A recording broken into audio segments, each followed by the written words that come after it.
මම මාගේ ඇබ්බැහිකම් ඉවත් කරන මෙන් දෙවියන් වහන්සේගෙන් ඉල්ලුවා. උන්වහන්සේ කිව්වා නැත. විය යුත්තේ මම එය ඉවත් කිරීම නොව ඔබ එය අත්හැරීමට මට කීකරු වීමයි කියා. මම දෙවියන් වහන්සේගෙන් ඉල්ලුවා මගේ පීඩා ඉවත් කරන මෙන්. උන්වහන්සේ කිව්වා නැත. ඔබ ඉවසීම ඉගෙන ගන්නේ පීඩා මැද්දේය. ඉවසීම ප්‍රගුණ කිරීමට ඔබ පීඩා මැදින් යා යුතුය කියා. මම වේදනාවෙන් මා මුදා ගන්න මෙන් දෙවියන් වහන්සේගෙන් ඉල්ලුවා. උන්වහන්සේ කිව්වා නැත. ඔබ ලෝකයේ ආකාරයට හැඩ නොගැසී මා වෙතට ලංවන්නේ වේදනාව මැද්දේය කියා. මම සතුට ලබා දෙන මෙන් දෙවියන් වහන්සේගෙන් ඉල්ලුවා. උන්වහන්සේ කිව්වා නැත. මම ඔබට ආශිර්වාද දෙමි.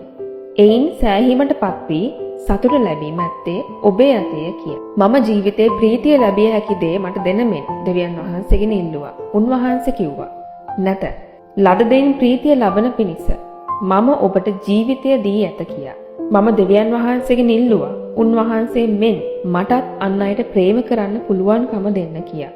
උන්වහන්සේ කිව්වා මගේ දරුවා ඔබට දැන් තමයි නියම දේ අවශ්‍ය දේ වැටහි ඇත්තේ කියා.